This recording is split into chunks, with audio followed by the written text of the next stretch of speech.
पैदा करने की कोशिश है। तो अब मनोज जी, मैं अब आपसे पूछती हूँ कि जो मेयर का चुनाव है, तारीख तो पता नहीं कि कब आएगी, लेकिन कितना चुनौतीपूर्ण होगा और क्या हम एक सौहार्दपूर्ण माहौल में मेयर का चुनाव देख भी पाएंगे? क्योंकि जो डाउट्स, जो संशय आज आम आदमी पार्टी या बीजेपी की तरफ से रहे हैं, जो भी आपसी कंफ्यूजन रही हो या मतभेद रहा हो या संघर्ष की स्थिति दोनों ने उत्पन्न करने की कोशिश की हो अपने अपने डर की वजह से, तो क्या गारंटी है कि अगली बार जब तारीख मिलेगी और ये चीजें नहीं होंगी? कैसे होगा फिर मेयर का चुनाव?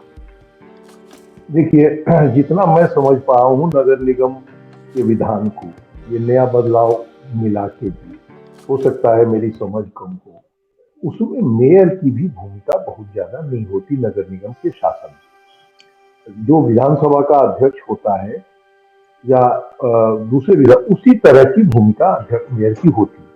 लेकिन दिल्ली में चूंकि जब विधानसभा नहीं होती थी तो दिल्ली का मेयर शहर का पहला नागरिक होता था, अभी भी माना, तो इसलिए थोड़ा पद वो उस तरह से गरिमापूर्ण ज्यादा है, सेरेमोनियल।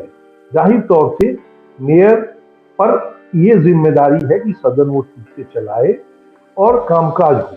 अंतोगत्वा हाउस में ही नगर निगम का बजट पास होना है, दिल्ली की योजनाएं बननी है जो नगर निगम का दायरा है, स्टैंडिंग कमेटी के भी अंतिम निष्कर्ष नगर निगम में निकले, इसलिए मेयर की भूमिका बड़ी है। जो परिदृश्य आज दिखा है मुझे, अब ये बताइए, मुझे कोई बता रहा था, मैं बहुत वहां था नहीं सिविल सेंटर में, कि वो एल्डरमैन में से 4 का शपथ हो चुका था, उसके बाद हंगामा शुरू हुआ, टेबल पर वो चढ़ गए। आज तक परे जब अभी सुनील जी कह रहे हैं या अभी, अरे भाई अगर शपथ ग्रहण हो जाता तो क्या हो जाता, और दूसरी ऐसी कौन सी आफत थी कि आज ही आप शपथ करवा रहे थे? इसका मतलब कि कुछ ना कुछ गड़बड़ी होगी और ये अंदेशा दोनों दलों को है। अगर सीधे मुख्यमंत्री इन्वॉल्व हो गए, सीधे उप मुख्यमंत्री अपशब्द बोल रहे हैं जो उन्होंने ट्वीट में कहा है, वो किसी उप मुख्यमंत्री के लिए सम्मानित शब्द नहीं है, तो इसका मतलब वो लोग पहले से ये मान के बैठे हैं कि बीजेपी उन्हें तोड़ रही है। भाई अगर आप शपथ हो जाता उसके बाद मेयर चुनाव कराते। देखिए, पहली जो बैठक जो अब तो चुनाव में देर हो गई, नहीं तो जनरली ये होता था कि अप्रैल में पहली बैठक में हर साल नया मेयर चुना जा रहा है, जो 87 में बदलाव हुआ विधान में, और वो 1 साल के लिए मेयर बनता है।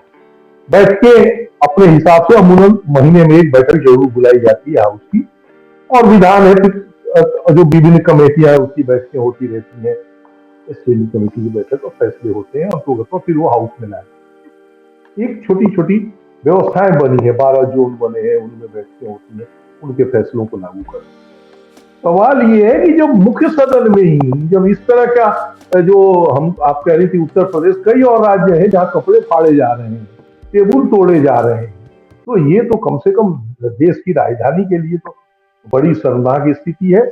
और मान के चलिए आप, मेरा मानना यह है कि कुछ न कुछ बड़ा गेम हो रहा था, या तो इन लोगों को पता है, इनके लोग आम आदमी पार्टी के लोग उस गेम में पकड़े गए हैं या शामिल हैं, या बीजेपी उसको छुपा रही है। मतलब कुछ ना कुछ हो रहा है, नहीं तो बगैर खाली इसी अंदेशे से कि वो तोड़ देंगे, वो जाके टेबल पर चढ़ जाएंगे और कपड़े फाड़ देंगे, ऐसा मुझे लग नहीं रहा है। और जो आज हालात है जैसे हम आप बात कर रहे हैं, ये तो बड़ा भयावह है। आगे आने वाले 5 साल तो मुझे लग रहा है नगर निगम में यही होना है। संख्या अगर बहुत कम भाजपा की होती जैसे विधानसभा में है, तब तो वो जैसे मार्शल से विधानसभा में उठवा के बाहर कर देते हैं वैसे कर देते हैं, लेकिन बहुत कम नहीं है, और इतनी भी नहीं है कि वो इन्हें हरा सके। देखिए आगे क्या होता है। अभी तो पहली बैठक बुला के मेयर का चुनाव ही करना, मुझे लग रहा है कि अगली बैठक में शायद वो और तैयारी से दोनों पक्ष आवे तो शायद झगड़ा और बढ़ने की आशंका है। सुनील जी, अब मैं आपके पास आऊंगी और एक आखिरी सवाल के लिए जिसका संक्षेप में जवाब चाहिए कि अब आने वाले 5 साल जो मनोज जी कह रहे थे कि बहुत संघर्षपूर्ण लग रहे हैं, क्योंकि भाई नंबर्स में बीजेपी भी उतनी पीछे नहीं है और अच्छी खासी मेजॉरिटी आम आदमी पार्टी की भी है, लेकिन अब क्या देखते हैं अब आगे और क्या होता हुआ नजर आ रहा है जहां तक मेयर चुनाव का सवाल है? अब जो भी तारीख आएगी उसमें क्या चीज सुनिश्चित की जाएगी कि हम इस तरीके का एक ब्लैक डे ना दोबारा देखें? जी, ये तो संभव नहीं है। ये दोनों पार्टियां लड़ेंगी, जम के लड़ेंगी। जो दृश्य आज आपको दिखाई पड़ेगा आगे भी दिखाई पड़ेगा। मतलब आप एक दूसरे के ऊपर हत्या करने का आरोप लगाने लगे, मतलब क्या हद हो गई है। ये आप प्रेस कॉन्फ्रेंस करके खून से लथपथ अपने पार्षदों को आप दिखाइए कि साहब ये देखिए ऐसा हो गया। केंद्रीय मंत्री ये कहें कि हमारी महिला पार्षदों के साथ दुर्व्यवहार किया गया, मतलब ये हाइट है। और ये जानिए कि कोई चीजों से पीछे हटने वाला नहीं, क्योंकि दिल्ली की ये भारतीय जनता पार्टी और आप दोनों भी एमसीडी पर अपना कब्जा छोड़ने के लिए जल्दी तैयार होंगे नहीं। भारतीय जनता पार्टी एमसीडी से अपने हार को स्वीकार नहीं कर पा रही है, और आम आदमी पार्टी तो अब मान ही रही है कि हम 3 बार से सत्ता में विधानसभा में इतनी जीत करके आए, हो गया तो मेरे होना ही चाहिए। तो जो बड़प्पन दिखाना चाहिए आम भारतीय जनता पार्टी से, वो उनकी तरफ से दिखना नहीं है। वो कोई सदाशयता नहीं दिखाने वाले हैं, और राजनीतिक दल है क्यों छोड़ेंगे, सबका सबको अच्छी लगती है। और आम आदमी पार्टी भी अपने पूरे दावे दमखम के साथ अपने इस पे कब्जा करने की कोशिश करेगी, और उनको हक भी है। लेकिन तो आप, मेरा मानना है कि जब भी ये अगली बार बैठक होगी, आपको इस दृश्य के देखने की आशंका बनी ही रहेगी। इसमें कोई पीछे नहीं हटेगा, और जो कि दुर्भाग्यपूर्ण है। किसी भी तरह से इसको उचित नहीं ठहराया जा सकता, और किसी भी तरह से इसको स्वीकार नहीं किया जाना चाहिए।